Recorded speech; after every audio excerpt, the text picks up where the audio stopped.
Howdy yolks and happy bubbles. Welcome to this extra special Sunday brunch edition of Bacon and Eggs, where we are joined by none other than world traveler, story diver, Jess. Welcome to the show, Jess. Hi, everyone.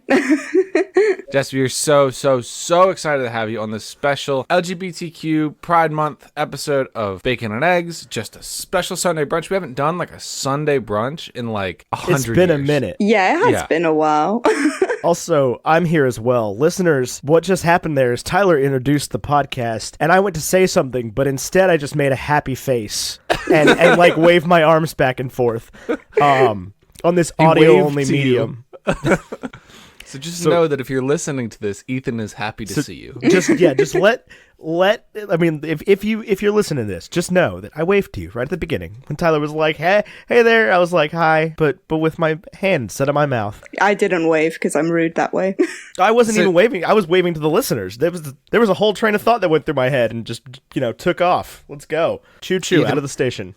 Ethan, real quick, I do have like a minor toothpaste and orange juice to bring to this episode of Bacon and Eggs Sunday Brunch. Okay, tell me about it. Okay, so it's non-Carlin Brothers coffee. This episode isn't even brought to you by Carlin Brothers coffee, but you can still use the promo codes. Like, I'm not going to get mad.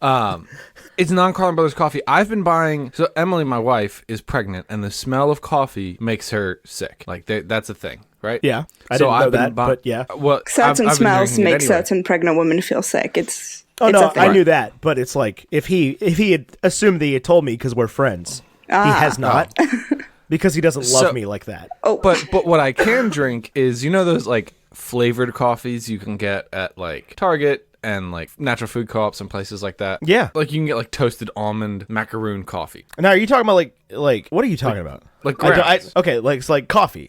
Like coffee making your coffee machine. So the fun colors, not to come down to colors, the fun flavors don't make her sick. The fun flavors don't make her sick because when you make it, like this is like a coconut macaroon ground that I'm drinking right now out of my Bacon and Eggs mug. That was given to us by none other than Rach Bart, I think. Tory Wood. That's it says right. Park City, Utah on the back. Yeah. No, it says Salt Lake City. Oh. The Park Cafe. Anyway.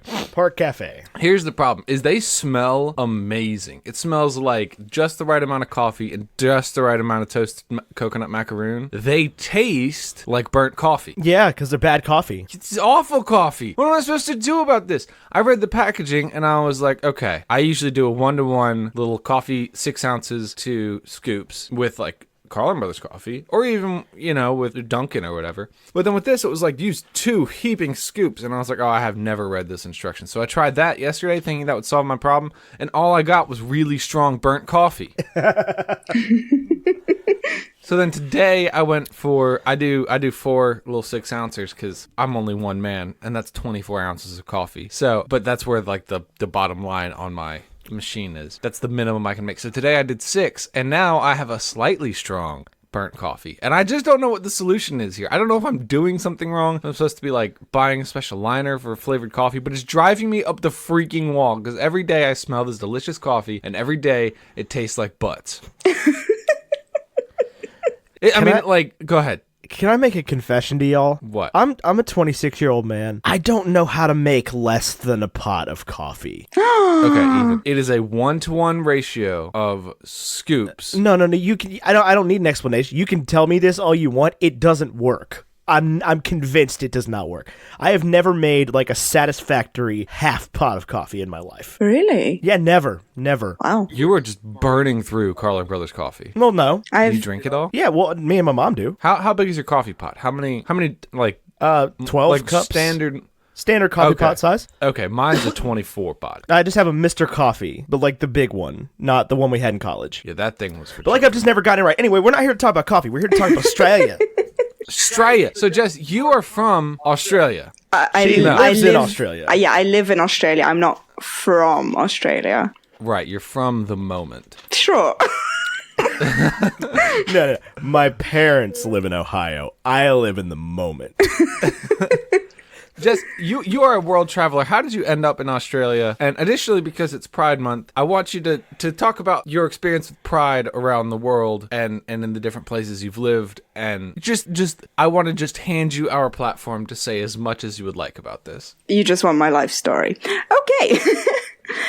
Yes. Well, it is a fascinating story. I'm not sure about that. Well, your first question about how I ended up in Australia. So it's kind of the typical thing. As a little kid, I discovered kangaroos, and I was like 3, I think. And I was determined I was going to move to Australia, and I was going to live in Australia. And that was kind of it. That was my dream. And then in 2015, my mom, her husband, and I visited Australia, and we were here for about a month, and I just fell in love. And with each new city we saw, I was falling in love even more. And it got to the point that by the time we were on the flight to go back to Europe, I started crying because I felt like I was leaving home. And so I got back to Europe, and I went home to my partner, Ben, and I just said, listen, we're moving to Australia. You don't get a say in this. We're moving. Obviously, he did have a say in it, and we talked about it, and it just made sense. We wanted to leave Europe anyway. And yeah, everything just kind of lined up. And so we moved out here about 18 months ago now. So that's kind of how I ended up in Australia, the short version.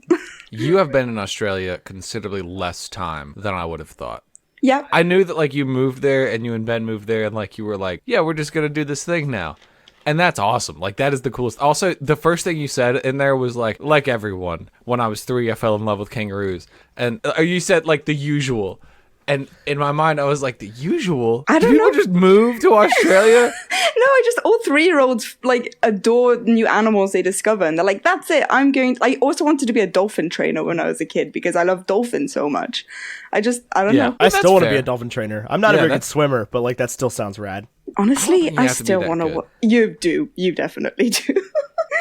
I feel like there's a lot of, like, swimming involved in that. Well, it depends if you're doing it in a park or if you're doing it in, like, a wildlife center, because there's differences in what those jobs entail. Yeah, but I feel like I still like, even either way, like, what is, like, a lot of swimming to you is like a lot of swimming. It's like enough. an unbelievable amount of swimming. Fair enough. I have been swimming for pretty much my whole life, so I mean, I can swim for sure, but, like, it's not my ideal mode of transportation. yeah, I disagree. I mean, that's your thing. You're the story diver. You do scuba and you tell stories about unrelated to scuba fiction. So it's like you've got 2 whole camps here. Yep. You've got 2 giant demographics. Yeah, I do plan on doing more dive videos once I get back in the water. I definitely want to do, like, vlogging underwater, that kind of stuff, and I was thinking, like, small, like, lessons about different marine creatures and that kind of stuff and incorporate that into the channel, but I need to get back in the water to be able to do that. Is there, like, regulations for that? Well, Are you not that's kind of a allowed in long the water, story. or have you just I not was had the involved in an opportunity? accident last time I was teaching that could have turned fatal very quickly. And so I took some time out of the water just for my own mental health. And I twisted my ankle during the accident. So I needed physical time to recuperate. And then there's just stuff that means that at the moment I'm not allowed in the water. So hopefully, normally in a few years, I'll be back in the water, depending on how long things take to happen. Well, I'm sorry that it has come to that, and I wish you the best going forward, if that's something you want to choose to proceed with. Obviously, I know that people, when accidents happen, people's first instinct isn't just usually to, like, well, let me go do that again. Yeah, especially this was one of the first courses I was teaching out here, and it was just loads of small things just kind of built up together. So if only half of the stuff had happened, it would have been fine. But it definitely turned, and my boss was very uncaring about it, and she was surprised I wanted time off. So I quit. I feel that. Yeah, that's... I'm proud of you for standing up for the way you feel and your mental health and doing exactly what you need to do. Yeah, and that ties in a little bit, or quite a bit actually, with LGBTQ, because I've had mental health issues pretty much my whole life due to reasons. And so it was always... all it takes. Yeah, exactly. And so I was always very aware of the mental health aspect of the LGBTQ community. I actually didn't realize I was not straight, as I called it, until I was about 20. So personally for me, it was definitely, I knew I was always into men. So I'm a cisgender girl for anyone who's listening and doesn't know.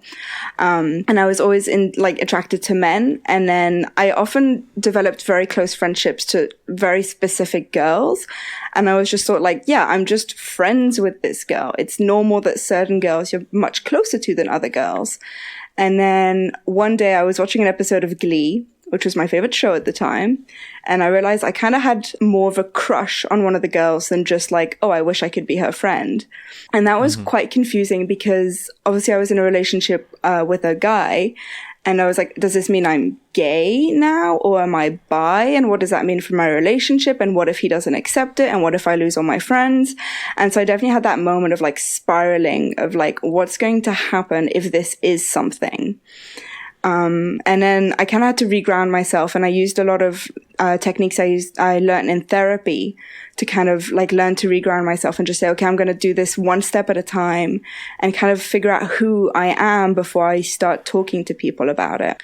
And growing up, I only really knew about like straight, gay, or bisexual. And so I thought, well, I'm still attracted to men, and apparently I'm attracted to women, so I'm bisexual, so that's fine. I'll just go bye-bye. Go bye-bye. I go bye-bye now. Exactly. I'm just going to leave.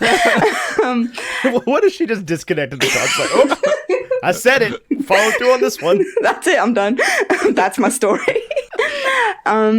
And I was fine with that for a few months, and I was talking to Ben about it, and it didn't seem to bother him, and it didn't bother any of my friends. It was kind of the point also I realized that in my really close group of friends, there's about 6 of us. None of us are straight. So that was kind of reassuring to find a group of people who had kind of gone through what I was going through at that point. But then I think I was watching like YouTube videos or something, and there were people who were non-binary and gender fluid. And I realized I was also kind of developing crushes on these people. And I was like, well, I'm not bisexual, so now what am I? And again, it was that kind of process of, I kind of started spiraling again. Obviously, I have anxiety, so I'll spiral about everything and anything that happens in my life. But it just took some research to kind of realize that I'm pansexual. And I'm definitely one of those people who needs a label. So some people can just go with, I'm not straight, and that's it, and they're happy. But some people like me need to have that label. For me, it's mainly so that I can explain who I am to people without having to like go into detail. So if I can just say I'm pansexual, most people will understand that. And if they don't, I can explain what pansexuality means. So it kind of removes me from the equation. So there's less chance of like being judged or attacked about it, if that makes sense. Right. So pansexuality, like this is, and forgive my ignorance, but this is something that I feel like that I have never, I don't want to say understood, but never really just like dove into because of, I've never, I guess, needed to, because I'm a, cisgendered white trash from the United States of America. But anyway, so my understanding is like there's sort of bisexuality, which is sort of the binary way to approach it. Is like I'm attracted specifically to men and women who identify as men and women. Well, that's kind of the clean way of saying bisexuality. Bisexuality is more, you're attracted to 2 specific things. So some people are bisexual and they're attracted to cisgendered males and cisgendered females, or they can be attracted to cisgendered males and gender fluids, that kind of stuff. So bisexuality, literally it's 2 sexualities. But most of the time when people say bisexual, they mean attracted to cisgendered men or cisgendered women, or both, technically. Okay. And then where you're coming from, or the way that you are, is you are attracted to all people. Everyone. All people that you're attracted to. It's like a buffet instead of the you pick 2 at Applebee's. Yeah. We are millennials. I don't want to give Applebee's any free press. There's a you pick 2 at Panera that's freaking bomb. Okay. Applebee's actually isn't even the you pick 2. It's the 2 for $20. I got confused. Yeah. Pick 2 at Panera. But it's like Let's go to the other side of that mall parking lot. Either way, the analogy holds. The bisexuality thing, you pick a pair off a list. That can be anything off the list, but it's a pair off. Like, okay, that's cool. I had never. I mean, obviously, again, I'm showing my sort of straight privilege in the like saying, oh, I'd never thought about it like that before, but I really hadn't. We did have some, or at least had some friends in college who identified as pansexuals, and I didn't really know for a long time what that meant, and so. My former roommate actually was identified that way, and so we had a long conversation one day. And it's I'm so happy that people like that are able to find identities and find labels and find the things they need and acceptance for themselves and within the community. And I'm glad that obviously you have a partner who is supportive and a friend group is supportive, and that's sort of the best thing you can ask for in the situations. Yeah, definitely. And something else I kind of want to talk about with LGBTQ is kind of coming out. So first of all, to anyone who is listening who wants to come out or is worried about coming out, a piece of advice I was given is you never come out just once. So we always talk about coming out as the first time you come out, but you come out every single time you tell someone new your sexuality. So right now on the podcast, I just came out to a bunch of people. So remember that if you are going to come out to someone and it doesn't go well, you do get a do-over and you can do it as many times as you want. And to kind of tie in with what Ethan was saying about being accepted, I'm really, really lucky that I've never had to come out to my dad, mainly because my dad's mentality is you are who you are. So if I were to tell him, hey, Dad, I'm pansexual, he'd be like, yeah, so that doesn't change anything about you. I didn't need that information to see you in a different light. So I was really, really lucky that I did have that connection, and I do have parents who are that open, because I know that's not the case for a lot of people. Certainly, yeah. In everybody's journey, not to by any means say that your journey is easy, but a lot of people do for sure have those complications, especially with parents. I mean, that's sort of where a lot of our sort of stereotypes and everything come from is, you know, oh my God, what are my parents going to say? And I'm again very glad that you haven't had to sort of come face to face with the negative end of that. Yeah, I mean, you get enough negativity from strangers online.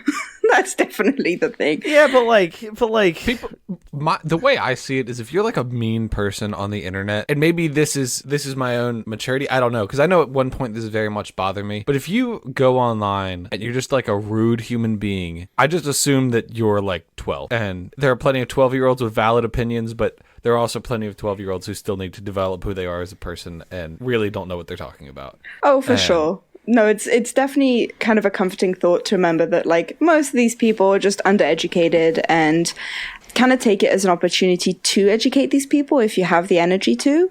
Right. But like sometimes, you know, you're just having a bad day and then you come home and someone sees, because it's on my Instagram account that I'm pansexual, and I'll get people messaging me like, oh, you're pansexual. Does that mean you're into frying pans? And like, if you've had a bad day, that's just the worst. I mean, most of the time it makes me laugh, but sometimes I'm just like, really? That is a no then, correct?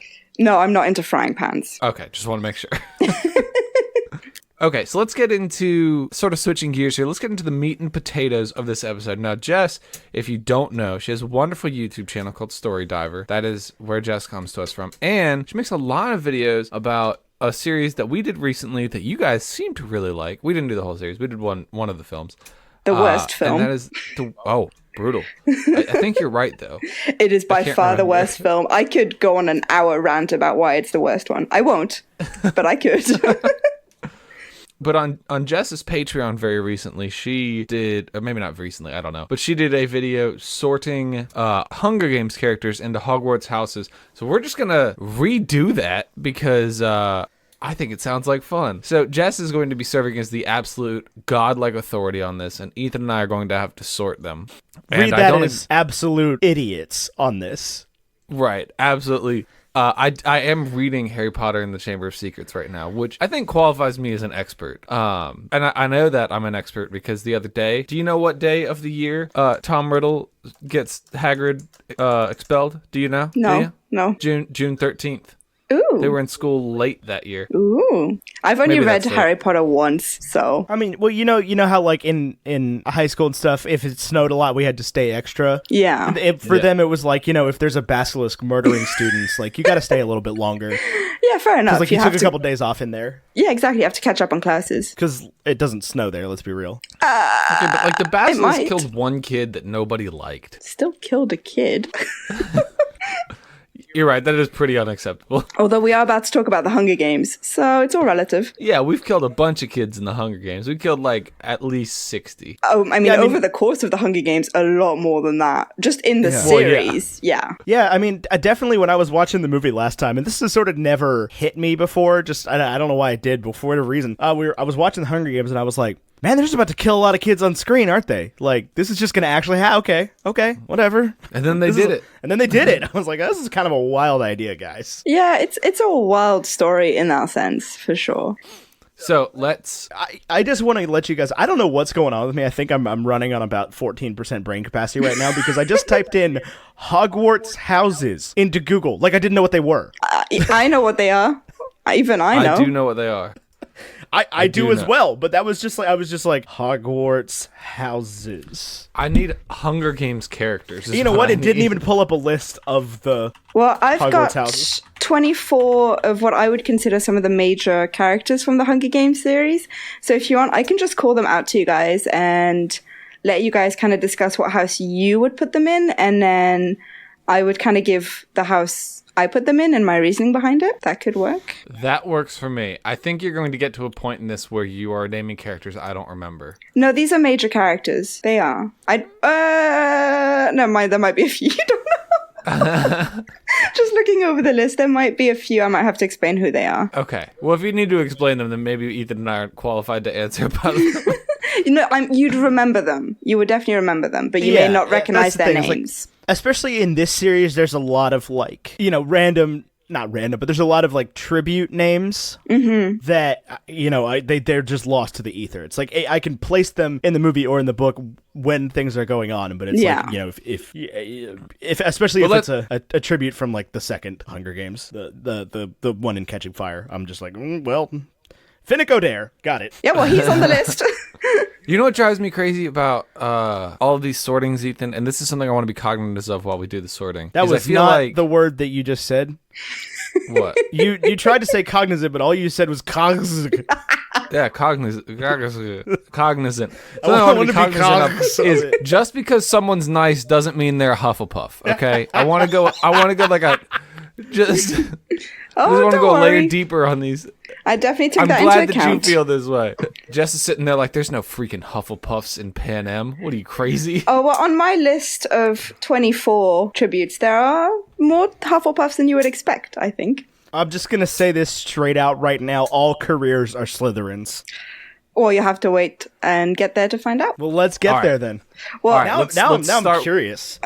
well, shall we start with Katniss? She's the main character. We know the most about her. I'm sorry, Katniss. Katniss? Who are we talking about? Never mind, she is a minor character, you're right. Katniss is as Gryffindor as they come. Ethan? I could see it. I could feel see like a I'm case for quizzing you. Slytherin. I'm just sat here like, go on. Go on.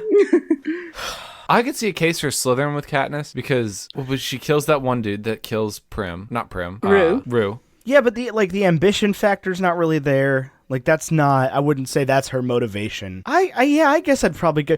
Katniss is a hard one because Well, main characters are Gryffindors, like almost always. well, but it's not even that. It's just like, it's hard to distill a person, especially like a main character who we get the inside the eyes view of. Hard to distill them down to like one sort of aspect, and that's the problem. But yeah, I guess I would probably go Gryffindor. I don't think Ravenclaw, and I don't think that girl's not even a little bit of a puff. So the way I did it She's was... loyal though. That's the Hufflepuff thing, right? Loyal to her. I mean, there's traits in there. I don't know. So the way I worked with Katniss is backwards. So she's not a Ravenclaw, as we said. She's not the most studious. She's not interested in learning things. She's not interested in creativity or like pursuing kind of more mindful things. So she's not a Ravenclaw. She's not a Gryffindor because she's not particularly brave. She does things when She volunteers. because she wanted to protect Prim. It had nothing to do with her own bravery. She didn't volunteer for the fun of it. She only volunteered because she was picturing her sister dying and couldn't live with that. The only times she does won. I don't know, I anything think she's brave. out of bravery is because she has given no other choice. But in the first night, she hides up in a tree. Like, she's always hiding in trees or in caves. Even after that, she like only does things because she's forced to or because the circumstances have put her in such a situation. But the circumstances put her in this tough situation, and then she goes on camera and like sticks it to the man. And at the end, instead of shooting Snow, she shoots the new lady. Coin. What a weird name. Yeah. There can definitely be an argument for Gryffindor, but Gryffindors tend to not think things through too much. They're more act first, think later, which is not her case for a lot of things. She does think things through quite a bit. There are definitely times, like everyone, where she does just do something without thinking it through. As for Hufflepuff, she's loyal to a very, very select group of people. Very, very select group. Which doesn't really work with Hufflepuffs, who tend to be loyal kind of with anyone they like. She's definitely hardworking, but again, it's to me, it doesn't work as a Hufflepuff because she doesn't have that loyalty factor. She's not friendly. She's not charismatic. She's not open to talking to people. She's not good at interacting with other people. She's very, very awkward. And so I put her in Slytherin kind of by elimination because none of the other houses fit her. And she's definitely cunning and she has ambition up to a point. That's kind of one of the reasons that she does kill Coin, is that she realizes like that's just not going to work. So I personally put her in Slytherin, but I do see the argument for a Gryffindor. I mean, Okay, so she's Harry Potter, like with the exception of the thinking things through. But Harry also was like the Sorting Cat hat was like, I guess you could be in Gryffindor. Right, so that's what I'm saying. It's like I can definitely see where you're saying either a Slytherin or Gryffindor. Harry definitely doesn't think things through at all, though. So that's sort of where that comes in. That is the most frustrating thing about those books.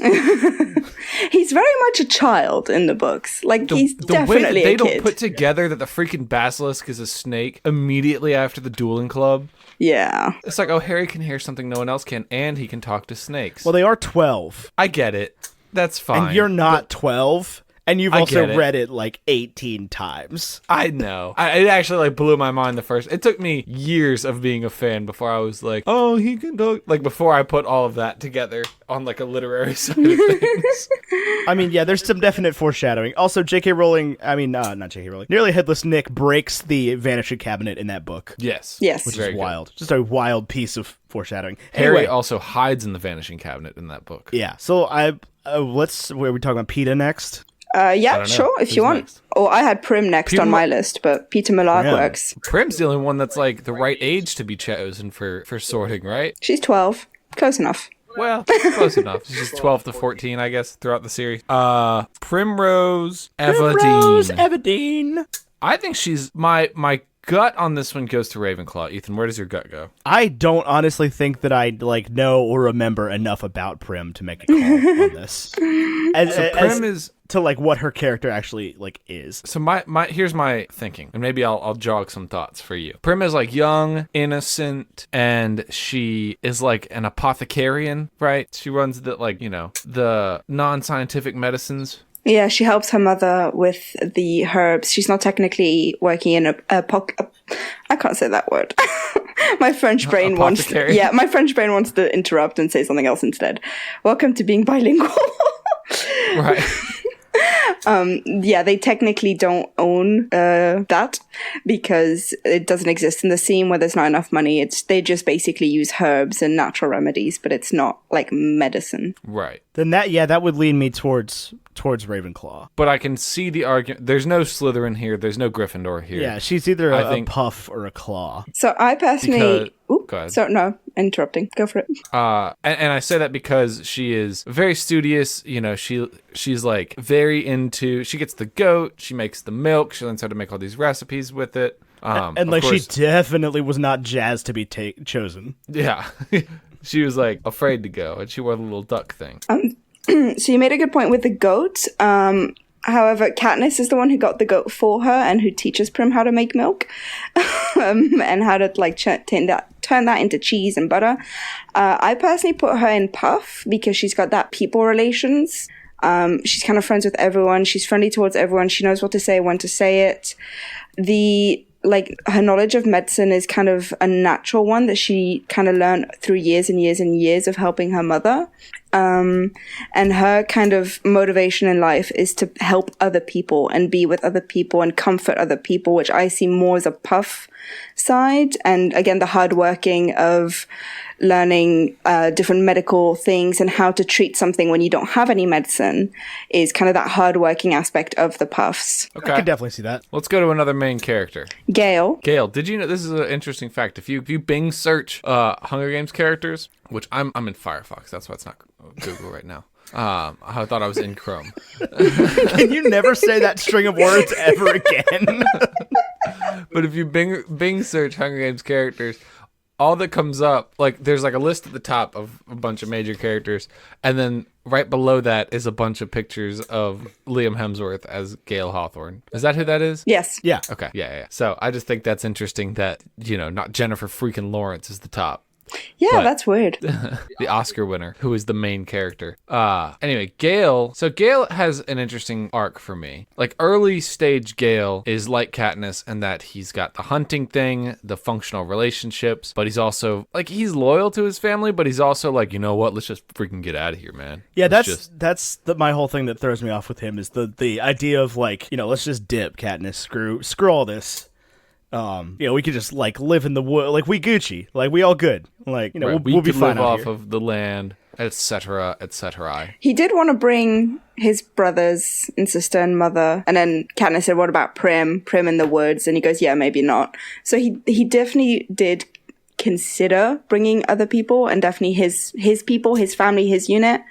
So just throwing that out there. I have this very annoying knowledge of the Hunger Games where I will just quote the movie constantly. Sorry. I think, no, that's fine. And I think, here's what I think of Gale is I think he was saying, I think he's more Slytherin because I think he was saying we could bring my family, we could bring your family or whatever. I think he was saying that to functionally get what he wants and then would later reveal that it's just going to be the two of them. I don't think he ever planned on bringing the family. Okay. Yeah, I could definitely sort of see that. He's like, because I mean, again, we have to, not every hero is a Gryffindor. Also, not every villain is a Slytherin, but also like Slytherins can be good and decent people as well. And I think that's just like a thing that we always have to remind ourselves because, they are very clearly in the books, like the evil house. Yeah. I'm a Slytherin and I'm not evil yet. Right. I mean, and that's the thing with that idea didn't really come around until Pottermore for good reason, but it's like people started getting sorted into Slytherin and it's just like, wait, I don't want to be a Slytherin, and then, you gotta start thinking about what it really means, and you can go back to the line from the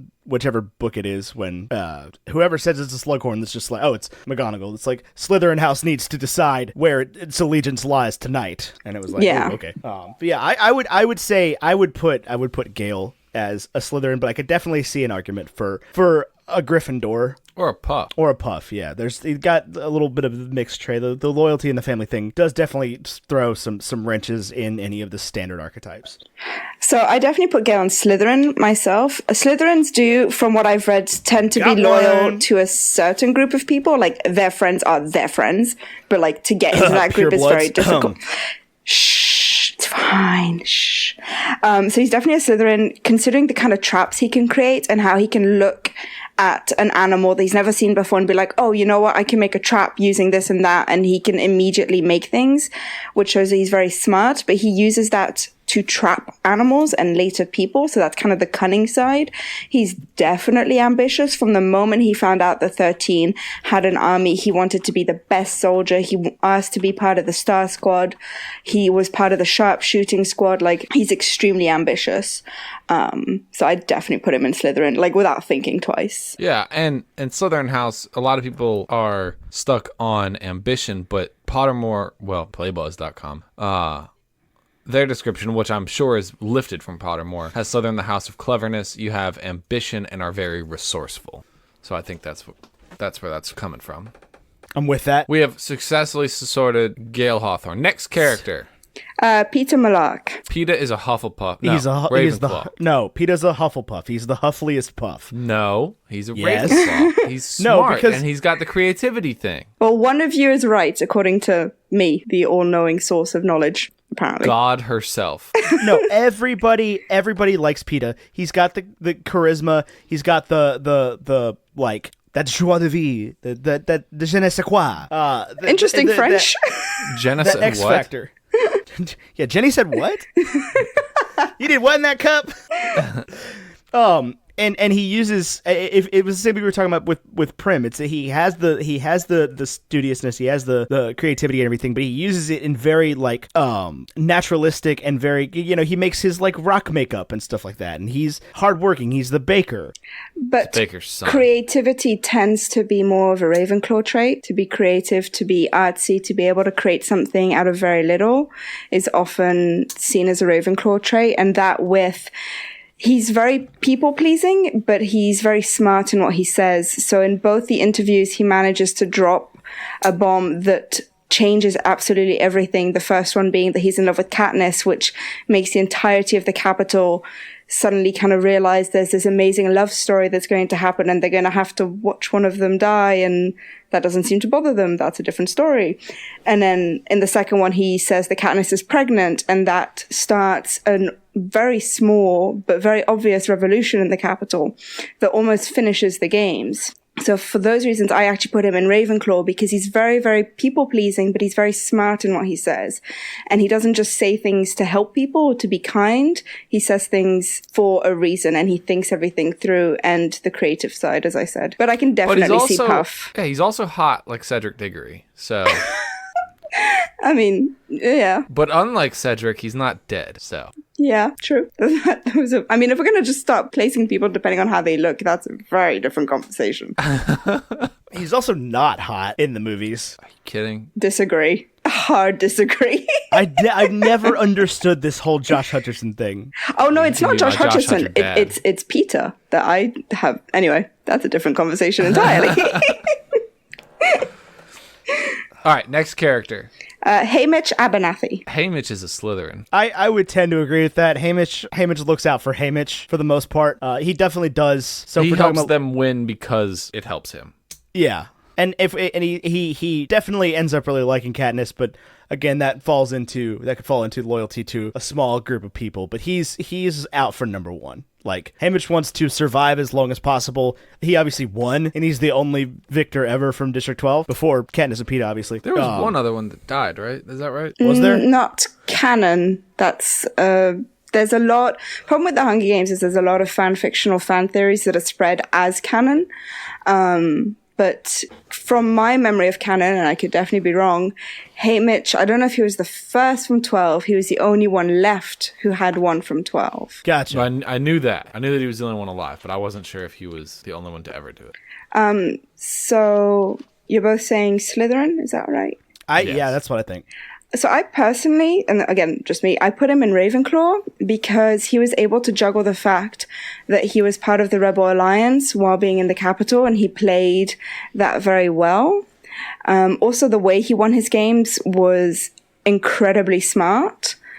He knew from the get-go that there must be an end to the arena, and he was like, that's it, I'm going to the end, I'm going to find it, and then once I'm there, I'm going to figure out where I'm going from there. And he won his games by using the force field around the arena as a weapon, even though that's not how it was intended to be used, so he thought that through. And yeah, just juggling the fact that he was part of the Rebel Alliance for so long, while also a mentor for the Hunger Games, so going into the Capitol every year and talking to all these high-ups in the Capitol without letting anything slip, to me is extremely smart. But again, I can definitely see the argument for Slytherin. Like, a lot of these I was, like, struggling to house them. It took a while to prep this video. Yeah, but hang on, sorry. I definitely get that, but one of the chief things that they always talk about with Slytherin is the idea of cunning, which is like a smartness used for sort of personal gain. Yeah. It's like it's not just intelligence for like the sake of intelligence. right, it's not book smart, it's like, I hesitate to say street smart, but like, you know what I mean. There's no streets at Hogwarts. There's no streets in the arenas. Depends. One of the arenas was in a broken down city. Sorry. It's mentioned once in the first book. You know what's scary is, like, obviously the Hunger Games is a terrible, terrible thing that President Snow and company put together. It wasn't President Snow, it was the president before him. Whatever. President Snow is continuing. But if there were a film to come out that was like Haymitch's Hunger Games, I would go see it. Haymitch's Hunger Games were amazing, and I'm so annoyed they didn't include the clip of them in the movies. I would 100% go see that. 100%. Even give me like a prequel Hulu series or HBO Who series. would you want to play a young Woody Harrelson, though? I don't know, I'm not very good at actors. Young Woody Harrelson. Just go back in time. Yeah. Jesse Eisenberg. Drop your, if you're watching this on YouTube or whatever, or wherever you're doing, or if you're in our Discord or our Facebook group, let us know who you would pick to play young Haymitch Abernathy. And I am just going to jump in and say there has been some words of a prequel movie series coming out for the Hunger Games. Or potentially a prequel book series. Suzanne Collins is very, very quiet about this kind of stuff, but there's definitely been stuff talked about for a few years now. So just throwing that out there. Is she the sort of author that like weighs in on anything? No. So she believes that her books should be able to stand alone and they shouldn't need anything cleared up for them or anything like that. She's definitely one of those kind of people. If someone finds an issue or has a question about the books, she's really, really open to people writing their own fan fictions and doing their own stuff about it. Which is why, as I was saying, there's such a huge fan community, and like you can find so much info online that isn't true because it's just fans making things up. But she's definitely like, her idea is you write a book and then you leave it at that, and it's up to interpretation. What like a Suzanne novel Collins. concept. Yeah. Yeah. I have a new favorite author of books I Kind didn't of. like that much. If She has only another series if you want. she Look, I does. read The Hive by Stephanie Meyer. I'm not interested in this. Okay. Or whatever it's called. The other series. Have you read J.K. Rowling's other books? No. What is Suzanne Collins' other series, though? I actually am interested. I was just making a joke.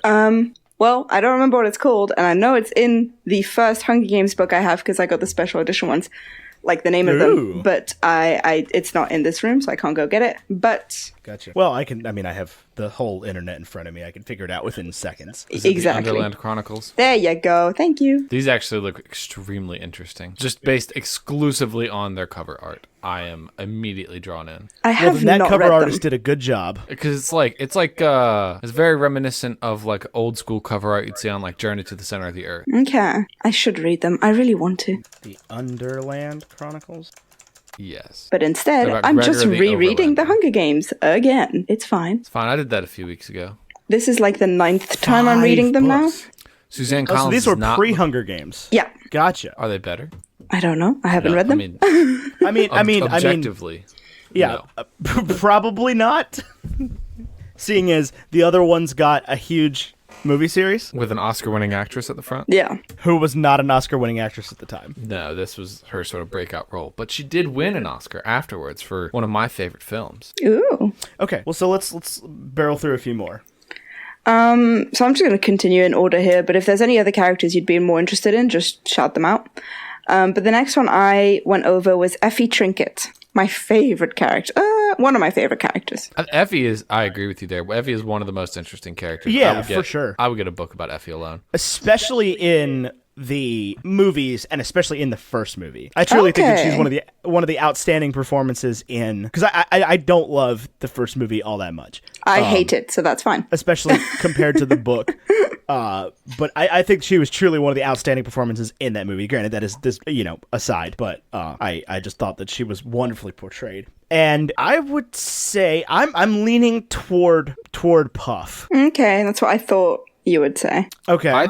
I think That there's tells an me argument. immediately that I'm wrong, but okay.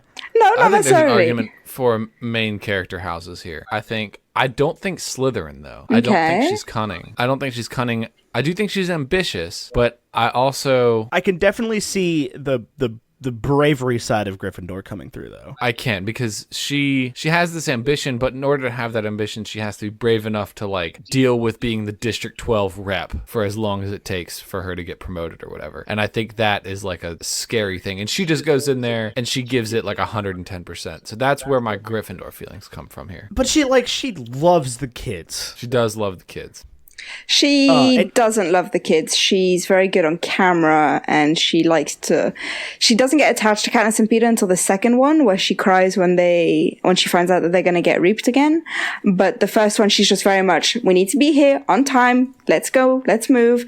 And obviously with children, if you're kind to them, they're more likely to respond to you than if you give them orders.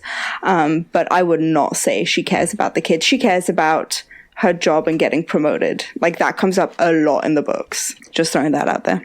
Maybe it's time for me to revisit the books. It has been a long time. I literally just read them for the 9th time. But watching my only really recent experience with the Hunger Games at all was when we watched the movie, to the episode with Vegard, and I definitely think that movie Effie sells me more on the idea that she actually cares about the kids, maybe even each year, than would probably be indicated by the books. Yeah, I mean, the first I'm- movie is a terrible adaptation of the books. I tend to not use it a lot when I'm thinking about the characters and stuff. It's just not very good. No, I can definitely get it. So what do you think it is? So I put her in Slytherin. Okay. Because, so as you said, she's ambitious. Obviously, as I said, she's desperate to move up in the ranks. She wants to be high up in the capital. She even says to Katniss, during her first games, when they're on the train, she says to her, "Oh, if you do well, that will reflect really good on me, and maybe next year I'll get a better district." And then she kind of trots off. So that's all she cares about is how well these kids are going to perform for her. But she's also extremely cunning. During the victory tour that we see in Catching Fire, she realizes something's up in the districts, and so she writes note cards for Katniss and Peter so that they don't say the wrong things. And she gets very worked up that they won't use her cards, because I think she realizes that these cards can save them a lot of trouble. And so once they do start using her cards, she's a lot more kind of comfortable in that. And I think that's because she's realized something's up and she knows exactly what to do at this point. So there's like that cunning, smart side. And again, it's protecting her. If her tributes do well, she's more likely to get promoted. And she was really happy that Katniss and Peter did well because that reflected really well on her and she's more likely to get promoted. She was invited to all these big parties. So to me, she's 100% a Slytherin, but a lot of people would say Puff for her. Okay, I'm with it. I feel that. Let's do some people that probably aren't the nicest. Let's talk about like Snow. Oh, like Snow or Seneca. Yep. I mean I think the gut reaction was Snow is Slytherin, right? I'm letting Ethan answer. I don't know. So I don't think it's right, but I think it's the gut response. I think the actual response is he sees the Hunger Games as like an art form, and I think he's more Claw. I would say, remember how he got to power? That gives us a big insight as to who he is as a person, regardless of the games, which is not totally under his control. He's not the one who instigated them. I would say look at how he came to power and look at how he kept his power for so long. I don't know how he came to power. Well, I'll explain it once Ethan's answered. So the question is, do we believe that Snow thinks that the Hunger Games are right? That's sort of where it comes down for me. Does he actually believe that this is the right thing to do, like for the country, for everything, or is it just basically him being an opportunist? And that's where I think he drinks the Kool-Aid. I think he wants to kill the kids because it keeps the colonies in line. Districts. Right. See, I had to get that Hamilton quote in there though. Still. I'm gonna say Slytherin. I don't think that he believes in the Hunger Games. So looking at how he came to power, we learn through Finnick, and there's loads of other people who kind of confirm this over the series. He, as Finnick says, he was a very young man to come to power and a very smart man to keep it. So his way of staying president for so long and even getting to president was he would poison anyone who was against him. Even if they started off on his side and then turned against him, he would poison them. That's why we see him bleeding, is he would take the poison with them and then take the anti-venom, but that wouldn't stop some of the damage the poison would do. And so his kind of way of coming to power was quite ambitious. To kill everyone who was against him is ambitious, I would say. Whether he agrees with the Hunger Games or not, I think he agrees that they're a very easy way to keep the districts quiet and an easy way to keep the capital happy. And other than that, it doesn't matter to him. So I definitely 100% put him in Slytherin, just purely by how he came to power. Just the fact that he was willing to kill everyone around him, even the people close to him who were his friends. He killed them as soon as they turned on him. Okay, I'm with that. Seneca Crane. I need to find him on my list. Okay, yep. Now, he does see it as an art form. Like, he doesn't think of it as, like, killing kids. He thinks of it as, like, I'm painting, and these kids happen to be the paint. Right. Yeah. Like there is no remorse because what he's doing couldn't possibly be wrong. Like, I'm an artist, and my medium is kid murder. Right. And there's no part of his brain that's like, there's anything wrong with this. I think that dude's a Claw. Okay. Yeah, for sure. For sure. Right down to the point where he just like sort of, I don't know. I don't think he ever has a second thought about it. And it is not for necessarily personal gain so much as it is just like, he's the game maker. Like, he just enjoys this. So I put him in Slytherin because, as Ethan, you just said, he's the head game maker. To be head game maker takes a lot of ambition, takes a lot of work. It takes a lot of knowing when to do the right things. Yeah, but when you to know what hold else back. takes a lot of work is to win Which Weekly's Best Smile 5 times in a row. Yeah, and Gilderoy Lockhart was a Slytherin. Again, let's talk about this. The only reason he got written into Ravenclaw was because nobody could picture that dude in a dungeon. I maintain I'm a Gilderoy Lockhart truther. That man is as Slytherin as they come. I mean, I can stand by that 100%. Definitely. Everybody's like, oh, but he's smart. No, he learned one spell. He's cunning. He knows how to lie in a very good he's way. a manipulator. Wow, my brain is just not working anymore. It's late for me, and my brain's decided I'm now gonna try French all the time. That should be interesting. Well, we'll do one more then. Well, we never. Oh, okay. So finish what you were saying about Seneca. That was it. Basically, just being a head game maker just takes a lot of ambition and smarts. Okay, give us one more, and then we'll wrap up. Can it be Cinna? My favorite character. Everyone's favorite character. I know. The only good guy in this whole series. Yeah. Debatable. Anyway. How many kids does he kill? Debatable. Katniss puts an arrow in the neck of a dude. Cinna's a Gryffindor. Yeah. Like, he Took bold strokes. Yeah, he fell for Katniss immediately, loyal to her, totally willing to just, die for it. For the greater good. So I actually put him, I don't know if you want to discuss more, if you want to know my thinking. I agree with Ethan. I think he's a Gryffindor. Yeah, I want to know, yeah. I put him in Ravenclaw. Because, again, we see that he was part of the Rebel Alliance, so there's definitely brains there. And I'm not saying Gryffindors are dumb, but I think that's something kind of to take into account, is he was part of the Rebel Alliance. He had already prepared Katniss's Mockingjay suit before he died, and we know he died in Catching Fire, so that had already been planned for a while. He makes really extravagant-looking clothing, but also very practical clothing and clothing that can do crazy things.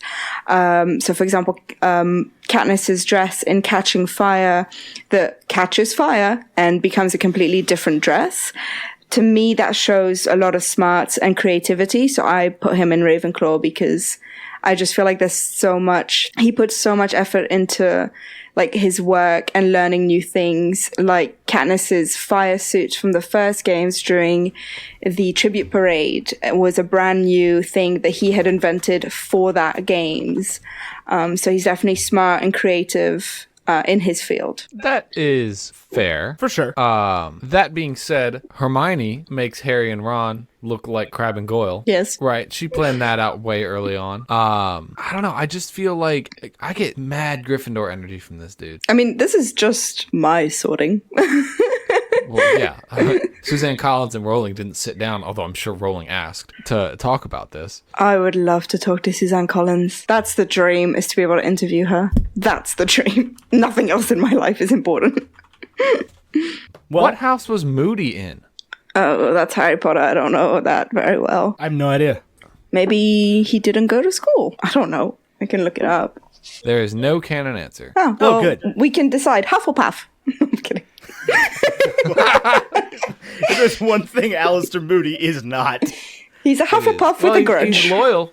Ah, see? I was right. Yeah, but he's the Haymitch. Yeah, I think he was probably in Gryffindor because he's a main character. Yeah. Okay, well let's go ahead and wrap this up. This was a fun little exercise. Yes. I enjoyed this. It was definitely fun. Thank you so much for joining us, Jess. No worries. Thank you for having me. Of course. We would love to. And I'm sure that when we eventually get demands enough to come back to the rest of the Hunger Games series, you're the first person on our list. Because this was fascinating. You know so much about this stuff that I have no idea I have about. a crazy superpower I need to tell you guys about. So when I edit my videos, so I put in movie clips in my videos to kind of back up my points and stuff. I know the movie so well, I can actually just click on a movie randomly and get the clip that I want to the frame, systematically. Just That is insane. It's so scary. It's really bonkers. weird. Gauntlet thrown down. Seamus Gorman. Tell us if you can do that with Toy Story, and don't lie. Yeah, I've just watched Ethan, those too much. Do the thing. What thing? The ending thing. Oh, the outro. Okay, cool. Well, thank you for joining us on Bacon and Eggs Sunday Brunch with Story Diver. All of her information is down below in the description, but Jess, do you want to tell us real quick how to find you? Yep, so on YouTube, my channel is Story Diver. On Twitter, I'm at Story Diver, and on Instagram, I'm at DiveJess, but I don't really post much on Instagram. That's a shame. You should post pictures of your adorable dog every day on Instagram. Yeah, I probably will. All of the days. Jess does have the coolest dog. I do. She is the best. I feel personally attacked, but also that is true. Tyler, you also have the coolest dogs. That's You know true. what's great about dogs? They're all great. They are all the best. Yeah, everybody thinks they have the best dog, and no one's wrong. Exactly. All right, anyway, Jess, thank you so much for having... Nope, we had you on here. I'm gonna go back to bed. Good plan. I'm gonna go to bed, because it is past my bedtime.